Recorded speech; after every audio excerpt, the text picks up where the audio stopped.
Hello, I'm Lisa Rajan and I write the Tara Binns and Dani Binns books. They're books that give children a flavour of all the different jobs that you could do, hopefully putting big ideas in little minds. I'm reading my books on YouTube so that children can read along at home, and today I am going to read Dani Binns' Fearless Firefighter.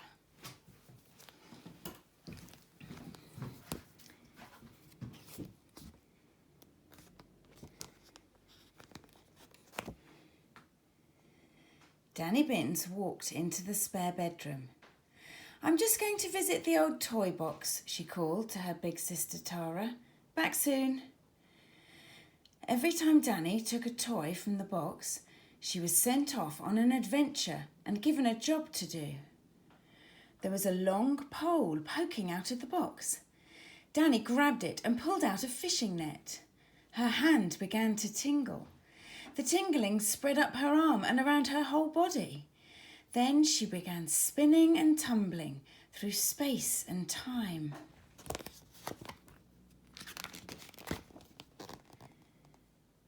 When the spinning stopped, Dani realised she was in a huge red fire engine. It was bouncing along a rocky road towards the sea. "Hi, I'm Asha," said the girl sitting to the left of Dani. "Ty and I are firefighters. The lighthouse on the rocks is on fire. We're going to put it out." "You'll need these," said Ty, handing Dani a protective uniform and helmet. "But you won't need that," added Asha, pointing to Dani's fishing net.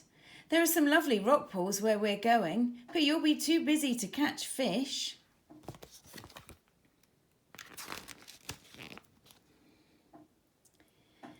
The fire engine got as close as it could to the burning lighthouse.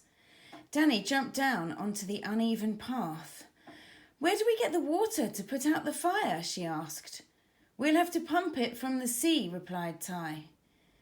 Asha unrolled one of the heavy hoses. Ty handed her the metal coupling ring that connected the hose to the pump on the back of the fire engine. "Help!"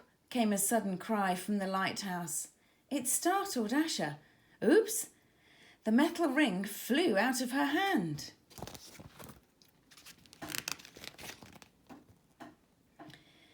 The ring bounced away out of sight. "Oh no!" wailed Asha. "We need that ring. We can't pump water onto the fire without it." Dani and Ty clambered over the slippery rocks, looking for the ring. "Where did it go?" wondered Dani. She scanned left and right, under slimy seaweed and behind craggy rocks. Suddenly, something shiny caught her eye. There it was, in a rock pool next to a stranded rowing boat. But, oh! It was deep down, out of reach.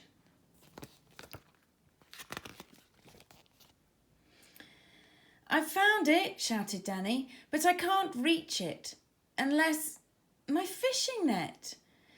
Asha fetched the net and threw it to Dani. Dani leant over the rocks and jabbed the net at the silver ring lying at the bottom of the rock pool. She scooped it out. "Got it!" The fire chief pushed on the hose and turned on the pump. She opened the nozzle. Whoosh! A fierce jet of water shot out towards the blazing lighthouse.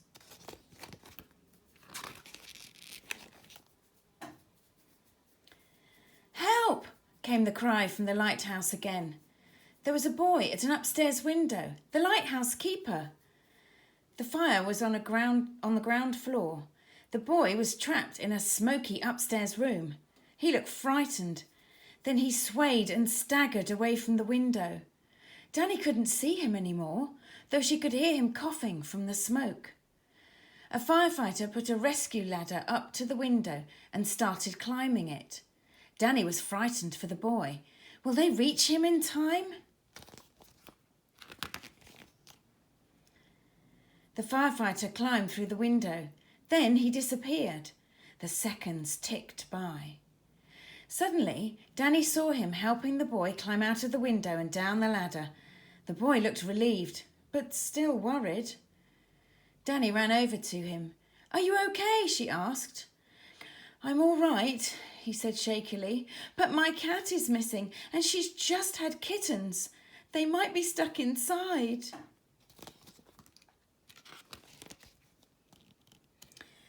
Two firefighters went back inside to look for the cat and her newborn kittens.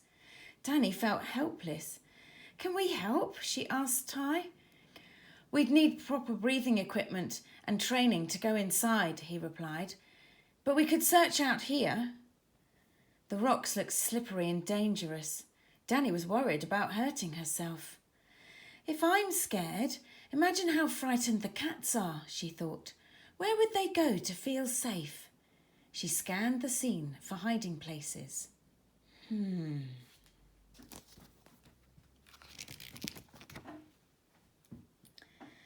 What about the stranded rowing boat by the rock pool? Worth a look. But the boat was no longer stranded, and the rock pool was no longer a rock pool. The rising tide had flooded between the rocks, creating a large, deep pool and lifting the scruffy boat. The waves were slamming the boat against the rocks. Dani scrambled over to the boat. She grabbed hold of the side to steady it against the force of the waves. Will the cats be hiding inside, she wondered, peering into the boat.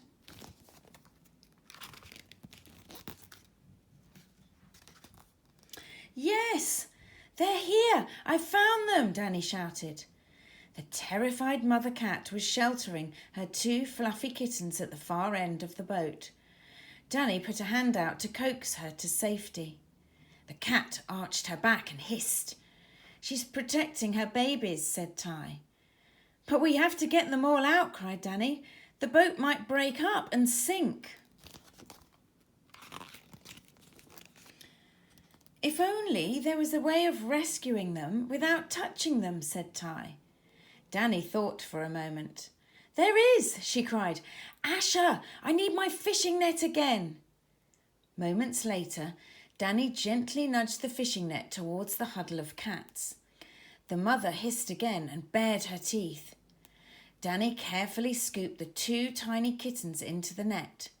Slowly, she lifted them up. "Meow!" Suddenly, the mother cat sprang onto the net, making it bend and wobble. Dani held her breath. She raised the net up out of the boat. Then she swung it carefully around so that the cats were no longer near the crashing waves. The lighthouse keeper ran over the rocks towards them. He was carrying a blanket.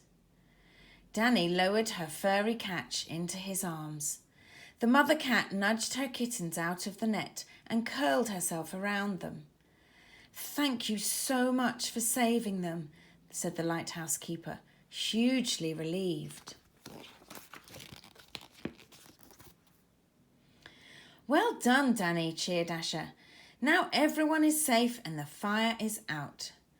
"The fishing net saved the day. Twice," smiled Dani. "You should keep it with the rescue equipment."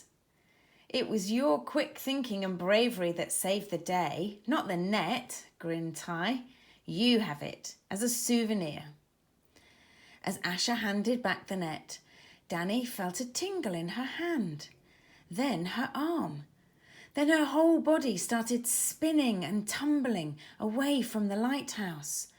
Kaboom! When the spinning stopped, Dani found herself back in the spare room. Her sister Tara was waiting for her. Dani put the fishing net back into the toy box and closed the lid. "What an action-packed adventure," Dani said proudly. "Fighting fires, saving lives, thinking fast in an emergency." "Dani to the rescue," smiled Tara. "I wonder which job the toy box will give you next time you go fishing for adventure." That was Dani Binns' Fearless Firefighter. Check out the YouTube channel for lots of other Tara and Dani adventures, or go to tarabinns.com for the books themselves. Thanks for listening. Bye.